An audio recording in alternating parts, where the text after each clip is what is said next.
It is 6 minutes past 9 o'clock on Thursday, the 11th of April, the second Thursday of the month, which can only mean one thing. It's time for your health and well-being show and everything in between. It's Healthy Minds, Better Lives with me, Tom, and joined as ever with Tammy Foley and Hayley T. Wheeler. Good evening to you both.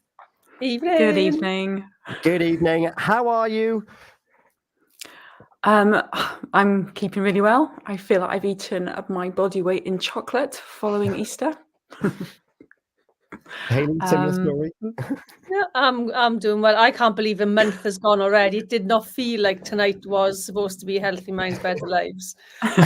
I'm glad that it's not just me that feels that way. But no, we are here. We are back again, and we've got a jam-packed show for you once again.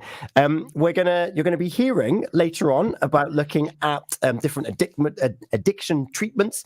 I also caught up with Mark Geimer from Cancer Support UK about their Cancer Compass. We're going to be looking at. We touched on it last month about the clocks changing and the seasons changing and what we can do with this newfound light. Hayley's got some breaking news for us because she's amazing. And Swansea University are going to be working with her. So more on that a little bit later on. But before we get there, if you've got any questions, please do get in touch with us about anything, not necessarily what we're going to be discussing, but you can email us studio@purewestradio.com. We're live on the Facebook and on Twitter or X or YouTube right now, so you can send your comments in. You can phone or WhatsApp at 01437 764455, and you can use the PWR app to send us any message or any thoughts that you might have regarding today's show or anything else that might be on your mind. And I'm just going to expand on that. Hayley, we put a call out that we're going to do this even more to progress this show, but ask us anything. This is something that you've been passionate about. Yeah, it really is, because I think there's a lot of people struggling without having any kind of options to access support or to ask sometimes just simple questions. They come up and then there's nobody around to answer them. So we are going to be that group of people that are available to ask anything throughout the month. And then we will cover some things on the show every second Thursday. Yeah, you don't need to wait for the second Thursday to ask those questions. You can email us at any time. And if we don't feel like we can answer those questions, we're going to find people who know the answers and can give you a full answer. I'm going to ask a question now straight away, though. Tammy, I'm going to put you on the spot. Tammy, what does accessibility mean to you? So I love being put on the spot. So thank you, Tom, for that. So for me, like being accessible and being inclusive is about having that equal access and opportunities to everyone wherever possible, making sure that all people, regardless of disability status or medical need, have the tools and resources, I suppose, necessary to enjoy services as everybody can. Hayley, Tammy's touched on inclusivity there. What does inclusivity mean to you, not just accessibility? For me, I think it's about everybody getting on and everybody being able to do what they want to do. Now, when Tammy was speaking, I was thinking about experience, but actually everybody's experience should be different because we are all different, but it's just being able to have access to the same opportunities as everybody else. Well, we've got some experts with us this evening, or certainly people that want to make accessibility and inclusivity something that's isn't an extra burden. It's something that we do inherently. Very proud to have us to join us this evening on Health Minds Better Lives. We've got Abi and Corinne joining us. Good evening to you both. Hi there. Good evening. Good evening. Abi, I'm going to start with you. Do you mind just giving a brief introduction as to who you are and why you've joined us here this evening? Yeah, thank you for having us. So I'm Abi. I work for Pembrokeshire Coast National Park. I'm managing a project called the Open to All Project, which some of you have probably heard about, as there was a previous year, and now we're in the next stage. It's a partnership between Pembrokeshire Coast National Park and Visit Pems, looking at how we can help businesses in Pembrokeshire with any link at all to how visitors and residents enjoy the county around accessibility and inclusion. And I'm really glad that you've brought them up separately because they should be defined and covered in different ways. Amazing. Thank you very much. And we've got Corinne with us. Good evening, Corinne. Good evening, Tom. Great to be here. A brief introduction as to who you are and your involvement in this project. Yeah, so I'm Corinne Carriad. I work supporting projects and organisations and businesses. And in this case, I also led the 2022 Open to All project, when the focus was very much on inclusivity and accessibility for disabled visitors in Pembrokeshire and from Pembrokeshire. And we did a lot of work there, helping businesses to improve their services, their welcome. It might have been really practical stuff, like to literally change physical access, or around attitudes and mindsets to think about ways of making people feel more welcome when they come somewhere, or improving a website so that people know what services you have available and what that you can and can't offer. Because we can't offer everything. Often we want, as you touched on there, Tammy, it'd be great for everything to be accessible to everybody all the time, and it isn't. So being realistic about actually some things aren't always accessible to everybody, and making that clear so people know what they can expect when they're, especially if you're planning a visit, and if you're coming from away, or even if you live here and you want to go out and have a day trip, to know that something has steps before you get there is really, really helpful. If you make a booking for a restaurant with the whole family and it turns out actually you're not going to be able to get in that restaurant, it'd be really good to know that beforehand.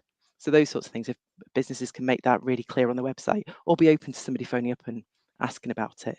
So those sorts of things are what we're doing through the previous project, and now it's got expanded to think about inclusivity and accessibility for more people. So other folks who maybe experience access issues or inclusivity issues. And this time we're looking around the definition in the Equalities Act, which is about protected characteristics. And yeah, I hope that answers Fantastic. your question. It does answer the question, and you've got this prior knowledge of looking at accessibility. We always there seems to be, from my experience anyway, that people think of accessibility, think straight to the physical, the physical boundaries that people have, and that inability to do things.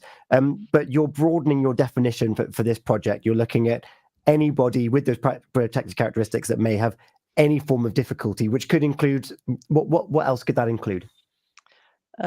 So when we're talking about the protected characteristics, we're talking about things like age, disability, but also it could be gender reassignments, and maybe people feeling comfortable about going to a space and wondering what the welcome will be like. It could be around pregnancy and maternity, around race, about religion or beliefs, sex, gender, LGBTQ+, those sorts of things is what it's broadened up to. And each of those groups will have very specific and unique things that would help them, and that they would like to see happening, and there are commonalities between them as well. So it's initially what we're really doing these first few months of the project, and Abi knows much more about this. I'm involved on the sidelines really this time, but it's having those conversations with people from different groups, and also from businesses that are already working with, are already offering more inclusive services, and quite often are actually set up specifically because they saw a niche and they saw a need and a business opportunity, to put it bluntly as well, to open up to people who maybe haven't had such a good experience in the past. Yeah. So, Abi, I know that you haven't necessarily been at the Pembrokeshire Coast National Park for very long, but I imagine, considering all of these characteristics and the accessibility that Corinne looked at previously, when I think of national park, I think of coastal path, I think rugged edges, I think trails, and I think, well, how could you possibly make whole sweeping changes? But you're looking at more than just the natural area. Yeah, it's everything. So obviously there's constantly developments going on within any national park. So at the moment there's new work around changes to footpaths, slipways at the beaches. Obviously hopefully you've heard about the Great Beach wheelchairs. Signage is a big thing. So we're trying to say to anyone linked to the area and businesses, if you're thinking of making any changes, like Corinne said, to your website as well, speak to us first. There's adaptations you can make. There's, like Corinne was saying, with the advisory group members, people with lived experiences can come and look at it for you first and perhaps say, I can't see that there. That colour's wrong. Or maybe you're missing people out, or perhaps your terminology is not quite there. The big thing we're getting from lots of businesses who are doing amazing stuff already is that they're scared about how to put things and the right words to use. Yeah. I'm wondering if we should pick up on Lloyd's comment in the. So Lloyd has made a comment, but I didn't want to go too far away from what we're starting from. But as you brought it up, so he's got a good one. He's just become a disability action ambassador for the Scarlets. Any tips for my new role? Which actually now I've read it on the second. I was going to cover it in a separate point later on. But I imagine that you kind of want local businesses along with Visit Pembrokeshire to take on an ambassadorial role inherently. So I imagine that any tips that you may have for someone in a Scarlet's capacity could work for someone that runs a cafe on a beachside or in a seaside town or along those lines. For anyone that takes on that role that wants to fly that flag, or not even fly a flag, just think of things slightly differently. What tips would you have, Corinne? I'm going to come to you first, actually. Yeah, thanks, Lloyd, for your question. And one of the things I wonder immediately is, are you doing it from the position of having a disability yourself? And I'll be open, I'm ADHD autistic, and that was one of the things I mentioned when I applied for the role when it was around a disability project, because it's really valuable to have people with lived experience leading on these things or advising on these things. So great to hear you've got that role, and the fact they've even thought about having disability action ambassadors speaks volumes that they're trying to do something. Yes, great. I love this interaction. It's brilliant to have your immediate response, Lloyd. That's great. So the question is, any tips for your new role? Talk to people, I would imagine. I imagine that's probably what you're doing already as an ambassador, and having people know that you're there, that you're available as an ambassador is going to be really, really important. And listen to what they've got to say, what it is what do they want. And I'm guessing, I don't know what your role is, Lloyd, but I'm guessing you're maybe some sort of intermediary between the Scarlets and the fans who come and other people who want to be involved, who've got disabilities. And so you've got a vital role there of kind of speaking to both sides. I'm not sure what the tips to give. You got any specific questions, Lloyd? Yeah. Okay. So yeah. Yeah, Hayley and Tammy, what are your thoughts about those people that put their head above the parapet and be like, right, I want more people to be aware of a condition that I might have, so that others that might be in a similar situation or maybe feel excluded from watching their favourite rugby team, but they feel that they can't. Hayley, starting with you, for those that might feel that they are it's not welcome, because hopefully they still feel welcome, but they feel that it's just not a place that they can go to. What thoughts do you have for those that put themselves in that situation to try and shine that light, and to those that might be having difficulty bridging that gap? I think it was interesting what Corinne said about thinking about how did you say? You said, and I thought it was really interesting about the knowing that there's steps there and doing that planning first, being able to understand what the venue is like beforehand. For me, I don't really think about things like that. When I had a buggy, I used to think about, obviously, steps with a buggy. And as I've gone through life and the buggy's disappeared, and I don't really think about accessibility now. But I imagine for people who need to do that pre-planning, it takes a lot of work to you can't really be that spontaneous. You can't really be, get up in the morning and decide you're going somewhere, because there needs to be that element of, okay, so where do I need to go? What can I do there? Can I do what I want to do there? So I would have thought that's quite a challenge. Yeah. Corinne, you had another thought? Yeah. To drop in the phrase, nothing about us without us, which you might be familiar with, Lloyd. It's often used in the disability rights activism sort of area, and it applies to any group that something's been done to or to help, and I was also thinking, if you've got a role to help change things and improve things, something we heard a lot from the various disability groups and people we spoke to with different specific disabilities was do one thing really well. So and tell everyone about it. So if you're going to focus, let's say, physical access, because Hayley, you were just mentioning that, when you had a buggy, and if you maybe have mobility needs, doing that really, really well. So all parts of the experience are good. So if there's going to be a level entry, through doorways, make sure they're everywhere. Make sure that if you've got lifts, they work. Make sure you tell people about it on the website. Make sure that if people need a personal assistant with them, that's easy to book, that they don't have to they don't have to think too much in advance about it. They can just do it through the normal booking system. So try and make things as excellent as possible for one particular area before moving on to the next one, because it can be overwhelming thinking, right, oh well, we need to think about hearing loops, we need to think about more inclusivity for people who have different genders or different races, and maybe we just don't do anything because it's all too much.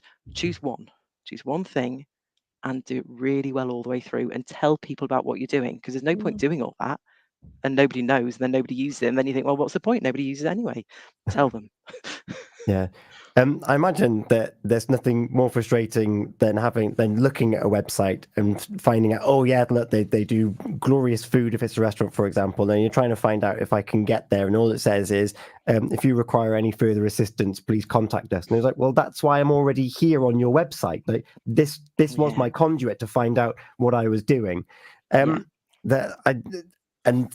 something businesses can do there.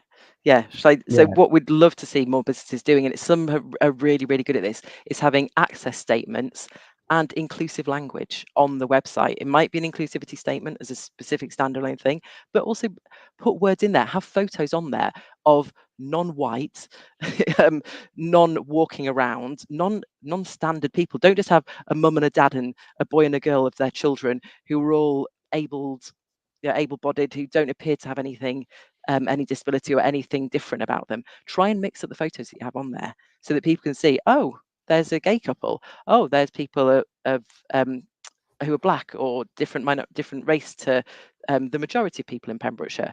So try and mix things up on there so more people feel included. And you can say that without words. You can put a message across very, very powerfully by being more balanced, I suppose, in the pictures you're putting out there. And having an access statement that says what you can, and if there's something, if you have got some steps and it isn't accessible, or if it's going to be really loud music and that might be off-putting for some people, tell people in your access statement, and you can update the access statement as things change as well. Yeah. Abi, I assume that people like Lloyd and like people that Corinne's gathering for this advisory group are vitally important for you to help local businesses make themselves more attainable to everyone that under those predicted under those statuses. Is there any form of are you working towards some form of directory of organisations that are going to form part of it, or is it going to be on a we're going to give these businesses the information, it's up to them what they do with it, or you're going to try and consolidate it? Yeah, so the project is funded through the Shared Prosperity Fund, through the Levelling Up Fund. So luckily we've got some great targets to achieve this year, and it's going to feed into ongoing plans for and good work for everybody. So Visit Pems are having a new website this year, so it's quite timely. It's good for us. We're building that database of what businesses already have on offer, and by the end of the year, somebody coming down who perhaps, like Corinne said, can't manage loud spaces, or is bringing a child with them that would need a quiet kind of B&B somewhere, or they can use a search engine. There's better optimization on there for them to find the right trip. But it's what we're finding more and more is that people, okay, I might be able to find the great hotel, but then I can't find the right activity or the transport, so we're trying to really reconnect and help people to make that kind of holiday itinerary. And lots of businesses and organizations, activity providers, are telling us the same thing. Or people come here for a trip, they don't know where to stay. And then hotels saying, oh, we're never quite sure where to signpost what people should do during the day. So really, this year we're going to be linking them up. And we can give businesses free training for anything really linked to this that they need. So we've got some British Sign Language training coming up, some disability awareness training. So please contact us and tell us what you'd like, and we can make that work for you. Yeah, brilliant. On the WhatsApp, we've had a message in that's saying when I go about with my brother, I need to make sure everything accessible, and that they have to have help due to the disabilities and his eyesight. Another thing that's going to make, particularly going back to my example of being on a coastal path or just being anywhere in town, there's those extra things to think of. And reminded now of the Dementia Friends, particularly Saunders Foot, really grabbed that initiative by the horns, and just upskilling. It doesn't necessarily have to be anything like, it's not a massive change. It could just be lots of small changes that can make a profound difference to someone living different to how I live. Tammy, you've got a question. Yes, just as we're talking about this, it just came to mind that is there a perception that accessibility is expensive? Those adaptations. Is there like a big financial cost to businesses and organisations? There's definitely that perception, and if we could work it round the other way, in that there's tons of people out there who don't come here because they can't figure it out. Their website's not clearly saying what they do. Like Corinne was saying, if a lot of businesses are able to say, pop a video up there to show, this is how you go through the building, this is what we offer, people would book. I can't remember the exact stat, but I think it's millions of pounds that are lost every year through the purple pound, which is kind of what disability aspects perhaps bring in. That if businesses are able to make that change, they'll see the return straight away. And there's lots of data around, once people who perhaps have an additional need or a requirement that they found is met and they have a great time, they'll be return customers. They'll come back every year. So yes, initially I can see that. And there's a project, we're able to help make some product developments, some changes. If there's things around signage, we're helping with some braille signage. And like with Corinne said, obviously, that accessibility statements and things that are just kind of working with us and getting them on the website, but also with physical things. We're here this year to really put things in place. So please come and tell us. I'd also say what you're going to lose if you don't make yourself more welcoming and inclusive to folks of all different backgrounds, all of us, around. And it, anecdotally looking around, I've lived in Pembrokeshire for over 10 years now, and I have seen more variety of people coming to visit. So I see more Asian families visiting than I ever did when I first moved here. Um, so the sorts of things, if you're not welcoming to people who are maybe different to the sort of visitors you've had before, we're very particularly talking about tourism businesses, visitor experiences, that sort of thing in this project, around inclusivity. And there's other things happening. There is some really, really good stuff happening that doesn't cost anything. So there's a few hotels that already phone up all their guests and just check what their needs are. And that might be, oh, someone's having a birthday. Okay, we'll make sure we make a little bit of an extra treat for that person so they feel really welcomed, which is nothing to do with, if they've got any minority status or any disabilities, but it's that extra little customer satisfaction that you can do, any little details that you can add in there. And we've got things like other things that are happening in Pembrokeshire. We've got the Out and Wild Festival that happens at Loreni on the same site as a Big Treat Festival. They've been coming back for a few years, and they bring with them a whole host of LGBTQ plus visitors who stay. They extend their stay by coming early or late, or they have never been to Pembrokeshire before and they love it and they come back. Once we get people here, they tend to become really regular tourists. For all of you guys who are born and raised here, I'm sure there are certain people who will come back again and again and will stay in the same places. So just as Abi was saying, once you get people and they love what you offer, they're likely to become loyal customers. And for any of us in business know, having a loyal customer is way cheaper than attracting a new customer. And they're nice to work with. They're nice to have and to welcome back. They're nice to have here, and they're really good representatives of Pembrokeshire as well. They'll go off and tell other people and bring more and more people in here, and if possible extend something Visit Pembrokeshire has been working on for a few years, and the National Park Authority, as part of the destination management plan, is to extend the tourist season. We're not talking about getting more and more visitors here in the summer when we're already really busy. We're actually thinking about how to make Pembrokeshire more inclusive and accessible for all of us who live here already. We need better quality work that lasts all year, that isn't just around the holiday seasons. And if we can make an offer that's maybe more interesting, more relevant to people than other parts of Wales, other parts of the UK, and attracts people in what we call the shoulder seasons in the tourism industry. If we can get people here in the autumn, in the winter, in the times when we're often quite quiet, that would be better for all of us who live here. It means our shops will stay open through the winter months. Tenby won't go dark. If there's more people using it, some of us maybe love actually having a beach to ourselves, so we don't need to get too busy. But yeah, if we can extend the tourism industry, tourism is a huge part of our economy and our lives here in Pembrokeshire. So by attracting more people to it, I can see there's benefits for all of us all Yeah. around. a definite economic benefit there. And you mentioned there, this isn't just about tourists. This is for people that are already actively living here with those protected characteristics. Hayley, I'm going to bring you in. Those people that are living with protected characteristics, have you worked with people that have not felt welcome in their own home? And if so, because of they're different, what impact can that have on someone's self-esteem and their individual development as a person in the place where they live? I think, recently I've been working a lot with people with ADHD, children and adults, some who are going through diagnosis for autism, and they don't say that they feel unwelcome places. They generally feel uncomfortable being different. So it doesn't matter where they go. It's not that necessarily other people make them feel different. They already do. But I think that's a societal thing. I think that is how we are as a society. We kind of don't look at differences in a good way. Whereas I think the more different we are, the better we are.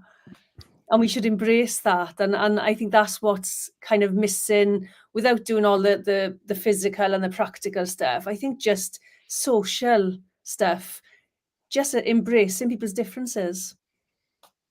Tammy, do you have any thoughts on that point there for those that might live here all year round, or those that are coming to us? It's great what Corinne's alluding to there, is that when people come, they might think, oh no, Pembrokeshire, it won't be right for us, and then they come here and they're coming back. So it sounds like we're on the right track, and this project and this funding can only help us be even more welcoming for people. What are your thoughts, Tammy?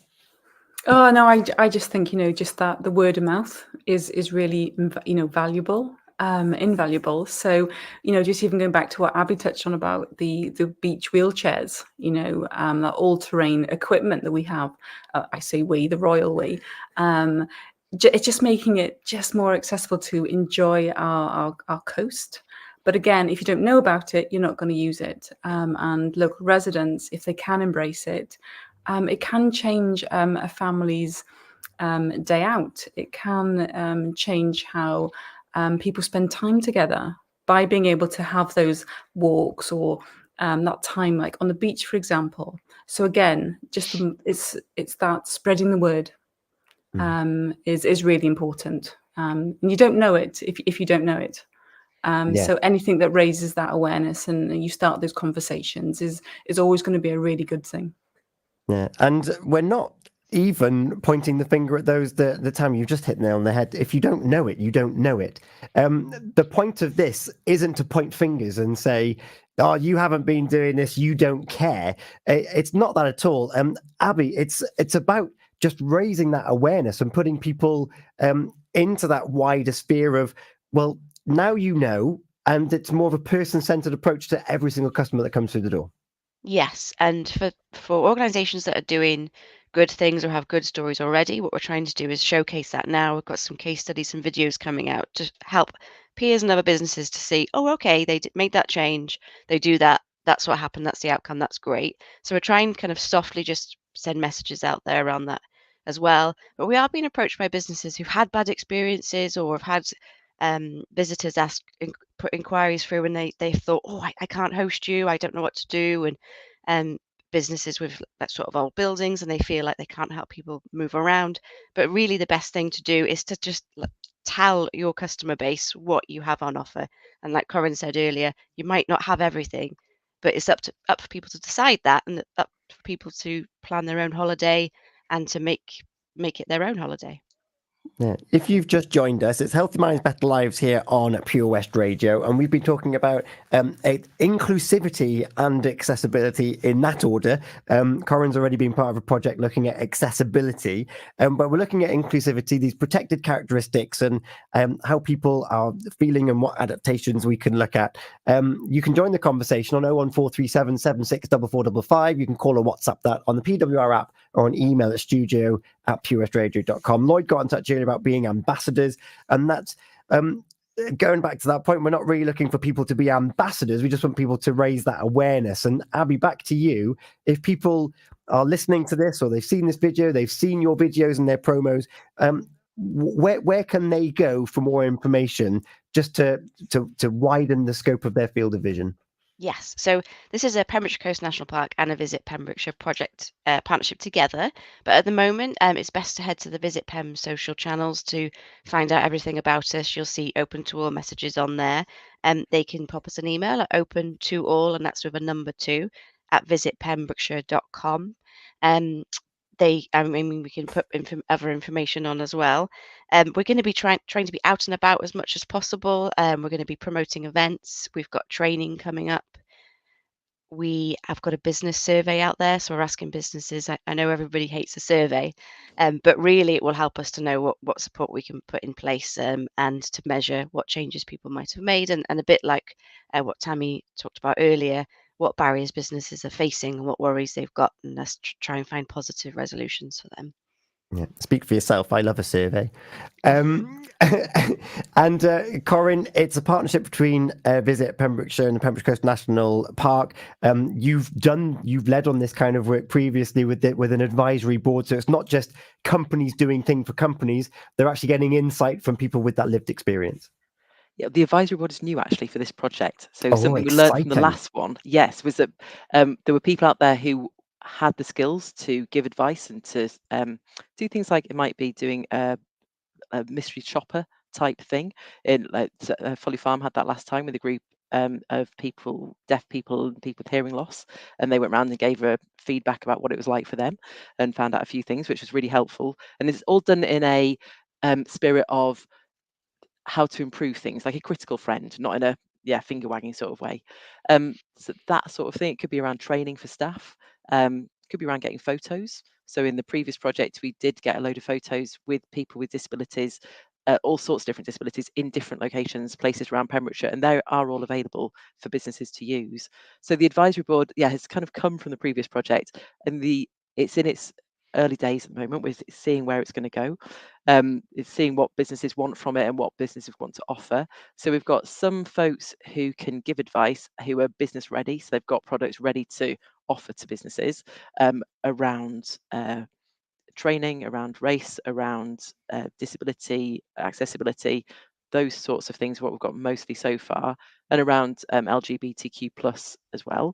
And we've got some people who aren't quite ready to offer a product as such. So we're talking with them about how to help them to be able to set up an enterprise of some sort. So some of it is if you want to be able to give advice, but you're not really sure where to start. You've had a great idea for a business, but you don't know how to do it. Part of the project is we can help new enterprises set up as well. And that's something we're really, really keen to do. And that will help with this sort of thing really become part of what we do in Pembrokeshire and part of our norm. If there's more of us talking about it and more people looking for that sort of advice. So we've got that side, we've got people offering advice and offering services. And then we're also, any businesses that want some sort of advice, come to us as well. So that get in touch with the project and talk about what it is you need, and we'll try and match people up with whatever it is they're looking for. And if you're not really sure, get in touch anyway and see if there's any way that you might be able to improve. This might be really new to some people, so that's absolutely fine. There's no daft question. It's okay to not be doing anything. It's okay to not know what you want to do, but you can have a little explore and see if there's something you would like to improve because you want to be developing.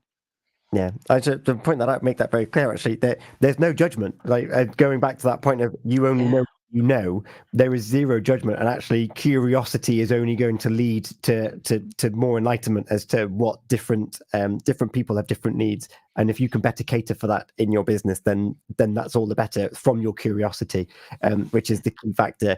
If there's people with lived experience who are living here already, can they seek advice? Can they share their thoughts as well, or is this very much a business endeavor? Go to you, Abi. Oh no, it's for everybody, please. And whether if you've got a skill and expertise, or you've just got a real interest in something, we want everybody to get involved. And even if, like Corinne said, there's something not ready yet, or they aren't confident to step into something yet, then please still connect with us, and we can just start the journey together. I can give an example of that just came out from the launch that we had, where there was somebody who's there for the launch from her work perspective, but she and her family, she's has a daughter who's got a physical disability, and with a group of friends whose children have all got similar disabilities, they went to Bluestone back in January, and some of the things they'd like to give a bit of feedback about, and they weren't really sure how to go about it. So we matched them up, we put them in touch with each other, and that's led to conversations. And Bluestone are really up for that. They want to see how they can develop. They can see that it's good for them to get the actual experience of visitors who've got quite specific feedback to give. So that was great to see that there was somebody willing to give that feedback, and that Bluestone was so up for receiving it as well. Yeah. And that's the thing, like, going back to that non-judgment, it's not to beat anyone down, it's to build everybody up, to make your business more welcoming, which will have an economic benefit. And for people that live here and those that visit here, it's to give you a well-rounded experience of being here, and hopefully wanting to be a place where you can come back and feed into making memories for a lifetime, whether it being on the beach in a beach wheelchair, whether it's being able to go on the coastal path, particularly between Newgale and Druidston. There's it's an adapted part of the path, so you get to have that vantage point over St. Bride's Bay, and to not feel I'm not welcome there, I can't do that, I've missed out on that. It's about building everybody up. Corinne and Abi, thank you so much for joining us this evening. One last time, Abi, for those that might have missed it earlier, where can they go for more? Where can businesses and individuals go to find more information and to even feed into this project? Yeah, so if you're on social media, which I know everybody isn't, it's through Visit Pembrokeshire. So look for the Visit Pembrokeshire pages. If you'd like to pop us an email, it's open to all, but with a number 2 instead of TO, at visitpembrokeshire.com. And should I give my number? If you're happy to give the number. If you bear with me. This is obviously my work number, so it's very much okay. And you're welcome to phone me, text me, or WhatsApp me, or send me a voice note on 07773 788 196.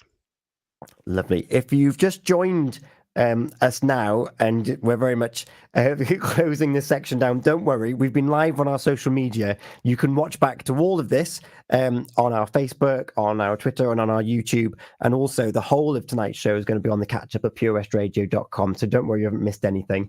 We just had a WhatsApp come in. It's important for people with hidden non-visible disabilities to be represented in promotional images, and for businesses to be aware and show support for the hidden disability, Sunflower, the lanyard, etc. And I suppose the lanyard, those small initiatives, they help people feel safe in those different areas. Corinne, just your final comment for you on those little changes, and that little bit of respect can go a long way. Yeah, absolutely. And trust people. I think that's a big thing, rather than having people have to give loads of evidence. In the past, people have had to show their PIP, stuff from the HMRC to prove something. Maybe just believe them. They're probably not. Most people aren't out to diddle you as a business. So you might get 1 or 2 people who might get a free carer pass in, but for the majority of people, if they're asking you to have a free carer come with them, they're probably legitimate. So yeah, trust people and do what you can to make their visit as enjoyable and as stress-free and as normal, just like everybody else who comes along. Yeah. Thank you both so much. And of course, with the clocks changing, it already feels like we're entering that season now where we're going to get people from different walks of life joining us, as is part of life living here in Pembrokeshire. But Tammy and Hayley, that comes with its own pitfalls that we're going to look at in a few moments' time. What we can do with these, well, not that you would know that summer's coming with the weather we've been having over the last couple of days since the clocks changed. But we're going to look at stress. We're going to look at this extra time, he says in quotation marks, because we've got the same number of hours in the day, but that perceived extra piece of time that we've got going on. And before the end of the show, we're going to be talking about the Hayley's news and how you're looking for people to with that as well. Is that right?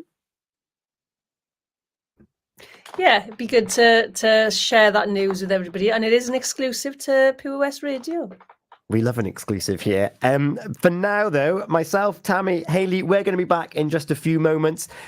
For Corinne and Abi, thank you so much. I know it's late on a Thursday. It's been really insightful, and I hope that those that are listening, you're feeling that little sense of, I do have a say. I can actually input into this, or even if you don't want to have your say, but a couple of weeks, a couple of months, when you go to a place that was once kind of, oh, I'm not sure if I can, it's going to be a case of second nature. Oh, of course we go there, because everybody's taking those little steps to just increase their knowledge and their understanding of all of those protected characteristics that we've been talking about since 9 o'clock this evening. So thank you both so much for sharing your insight and for making this project a reality in the first place, that which I have no doubt it's going to be done really well and really thoroughly. It's going to have sustainability. It's going to have a long-lasting impact because people are going to see the benefits from that economic and that person-centered side as well. So thank you both so much.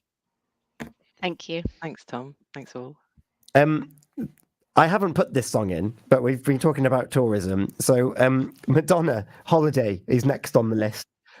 So we're going to have Holiday, which we're all going to enjoy, playing for you now here. It's steadily coming up to 9:45 here this evening. It's Healthy Minds, Better Lives on Pure West Radio. Thank you once again.